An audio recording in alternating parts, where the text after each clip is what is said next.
His bloodlines were known for stature and elegance, but he was lazy and a little awkward. In this episode of BarnStories, we learned how a horse named Loki earned his place in one family's history just by being himself. Welcome to the BarnStories podcast. I'm Lori Prinz, editor of Equus Magazine. And I'm managing editor Christine Barakat.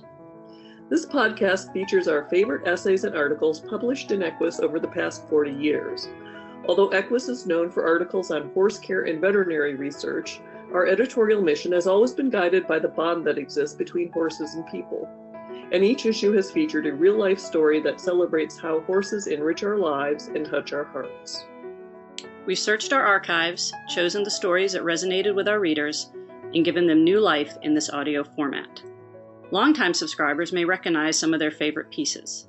And if you're new to the Equus community, these stories will confirm that no matter what sort of saddle you sit in, a deep emotional connection to horses is something we all share. The story in this episode is notable because it features a Lipizzaner. You're probably familiar with this historic breed. These are the dancing white stallions of the Spanish riding school in Vienna. Endangered Lipizzaner breeding stock was evacuated several times during World War II, perhaps most famously in the spring of 1945, when General George Patton, himself an avid rider, oversaw the relocation of 375 Lipizzaners by American troops. It's a fascinating and dignified breed for sure, but I really love that this story is about a regular Lipizzaner, purchased by a family for his charming personality as much as any fancy dressage potential. The horse, named Loki, ended up being talented under saddle and successful in the show ring. But it was his wonderful personality that made him the horse of a lifetime for one woman. This story is a great reminder that while we may have particular breeds we like, it's individual horses that we truly love.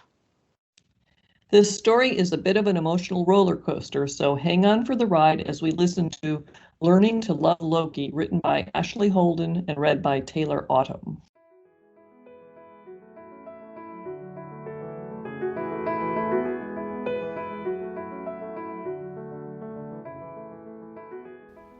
On a late summer day in 2002, my mom and I decided to take a break from mucking stalls and go on a road trip. My mom had always been fascinated by the Lipizzaner breed and was delighted to discover there was a breeding farm within driving distance of our Vermont farm. I was a teenager then, and the prospect of visiting the farm brought back sweet memories of a childhood trip to see a performance of Herman's Royal Lipizzan stallions. I vividly remember the ivory horses performing their incredible feats of agility like ballerinas. As we turned into the driveway, the pearly coated horses in the surrounding fields indicated we were at the right place. Donna, the farm manager, welcomed us warmly and offered to give us a tour. First, we met Maestoso, affectionately known as Maestro, a founding Lipizzaner sire in North America. Although most Lipizzaners are born black or bay and turn gray as they mature, a few retain their dark colors. Maestro was one of those rarities. Calm and majestic, the stallion was a glossy, pure black. We also met the broodmare band. My interest was piqued, though, when Mom asked to see the sale horses. Sure enough, I could see that the wheels in her head were turning as we climbed into an old farm pickup truck and headed down a gravel road. I stayed silent, wondering what Mom was thinking, given that I already had a horse and she hadn't ridden regularly for more than a decade. I have one you might be interested in, Donna said. Zeus is 7 this year, and he's broke to ride and drive. We stepped into a lush pasture. A young horse with a dappled gray coat stood out among the herd. He looked just like the ideal image of a Lipizzaner I had etched in my mind. He was, quite simply, stunning. Instantly, I was planning our future together with Zeus, and I looked around to see what my mom thought of him.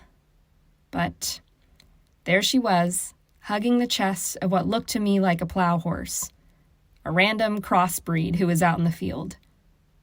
The dark bay gelding was covered with bite and kick marks, and his feet were gigantic. A sparse mane sprouting from a low-set neck, and he hung his head like a donkey.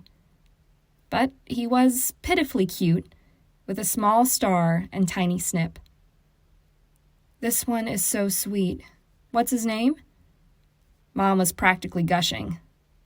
"Loki," Donna replied. Contrary to my first impression, Loki was all lip is honor, with the impressive name Mystozo Anastasia. Donna told us he had been so gentle as a foal that he would literally sleep on her lap. She also described him as lazy, content to be coddled, and said he'd rather spend time with people than with horses. I asked about his training under saddle. "He's halter trained, but I haven't started him yet," Donna said. And then she told us why. "He has an old knee injury. We took x-rays and found out that he fractured his accessory carpal bone. It happened as a yearling, but I've never seen him take a lame step." I interrupted to explain to Mom why Zeus would be a better choice, because he was already trained, and he had a better potential for long-term soundness. But she cut me off. "I will train him. He can just hang out and maybe do a few lessons or give pony rides. I've got a good gut feeling about this one." Suddenly, the deal was sealed, and the plans were in motion to bring the young Lipizzaner home. There's never a good time for an injury. Accidents happen, and your horse deserves the best care today science can provide. With Purishield products, you'll be prepared to face cuts, scratches, burns, skin irritations, and more head-on. The Purishield Wound Care regimen cleans, treats, and protects, ensuring the next time your horse has an injury or skin irritation, you'll be confident you have the best wound care products at hand. To learn more, visit FarnamPurishield.com, and you'll never look at wound care the same way. It had been Mom's intention to train Loki under saddle herself. But soon after he arrived at our farm, she realized she had bitten off more than she could chew. She still loved how cute and cuddly he was. But I knew if I didn't take on the challenge, he would end up being only a pasture pet. And I thought he deserved the opportunity to become the best version of himself as a riding horse. So, day by day, Loki and I spent time together, learning how to trust each other. Within 2 months, he had accepted the bridle, learned to lunge, and been ground-driven. The first time I climbed into the saddle, Loki peered around and sniffed my leg, as if to say, "This is it?" He took everything in stride, and soon we were ready to advance beyond the basics. We spent our first winter working with a local Grand Prix dressage trainer. Loki arrived at the farm wide-eyed and nervous, and we faced many challenges. Riding him often felt like steering a noodle that hauls like a Mack truck, and we often came within inches of slamming into the wall around one corner at the canter. He frequently spooked at non-existent boogeymen in that corner, as I worked hard to maintain my composure. By spring, his responsiveness, rhythm, and attitude were improving, and his confidence was growing. As he matured, Loki developed the noble presence of his breed. He became the leader of the herd, but would frequently walk away from his four-legged friends to spend time with people, often content just to stand and watch us over the fence. And, I found, he would let you throw your arms around his neck and hug him tight while you weep. His hooves firmly planted in the ground as he turns to nuzzle your shoulder. He and I were becoming great friends. But it wouldn't last. The economy went south, and both of my parents lost their jobs. Loki was now worth much more than what my mother had paid for him, and reluctantly, we decided to offer him for sale. We got a serious offer from a woman in Florida, and my mom and I instantly began second-guessing the decision. But we had little choice. When the day came, I pulled Loki's mane, combed his long, wavy tail, slid the brush across his stout body, and then hugged him for the last time. "I love you," I said aloud, "and I promise, someday I'll get you back." When Loki was loaded into the van, I secretly hoped he would bang the door open and come flying off the ramp and disappear into the field behind our pond. But instead, he stood perfectly still, like the honest horse that he is. And then he was gone. I kept in touch with Loki's new owner and appreciated her updates and photos. He continued with his dressage training and was shown and pampered. I was happy for him, despite the occasional pangs of jealousy, as I had hoped to share all of those milestones with him. When I was financially able, I even went back to the breeder, hoping to find another horse like Loki. Zeus was still there, but when I looked into his eyes, I didn't see the same soft, peaceful expression that Loki had. Zeus was content to be scratched, but he didn't entertain me with funny camel facial expressions. He had all the qualities of a lovely riding horse, but I decided he was not the one for me.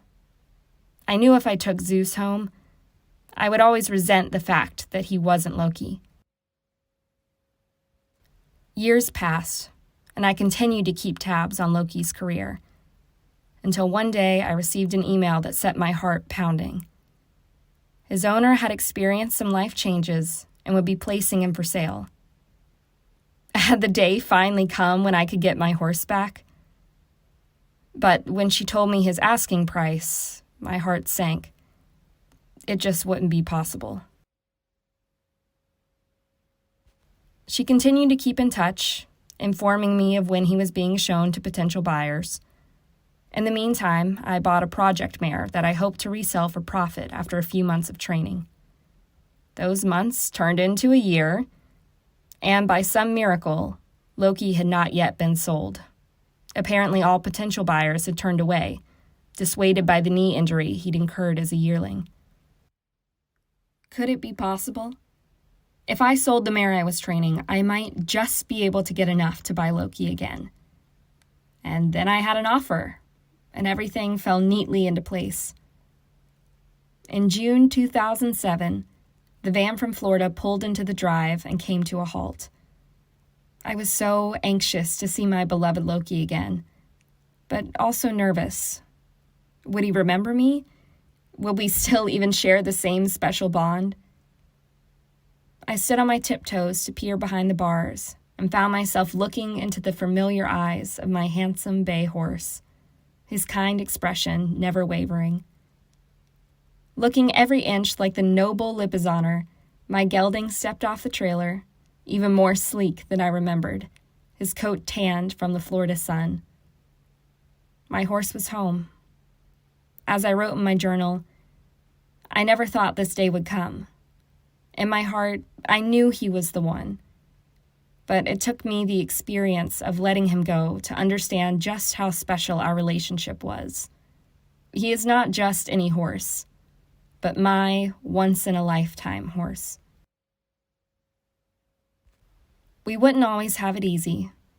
As I worked my way toward my college degree, Loki proved to be a wonderful confidence builder for my younger, beginner lesson students. He patiently allowed children to learn how to properly apply polo wraps to his big-boned legs, and he protected his young charges during their first bouncy trots, responsive to their unsteady commands. In our spare time, we galloped through the green farmlands, discovered new trails together, and even went out to our first dressage show. But now, settled into a full-time job, I look back on the years we have spent together with joy. Home now is wherever my horse is, and I fall in love with him all over again every time I see his sweet expression greet me as I open the gate to his paddock. Thanks for listening to BarnStories. We hope you enjoyed this episode. If you have a favorite article or essay from the Equus archives that you'd like us to feature in a future podcast, let us know. You can reach us at equusbarnstories, all one word, @gmail.com. Did you enjoy this episode of BarnStories? Head over to iTunes to subscribe, rate, and leave us a review. Thanks for listening. The BarnStories podcast is a production of the Equine Podcast Network, an entity of the Equine Network.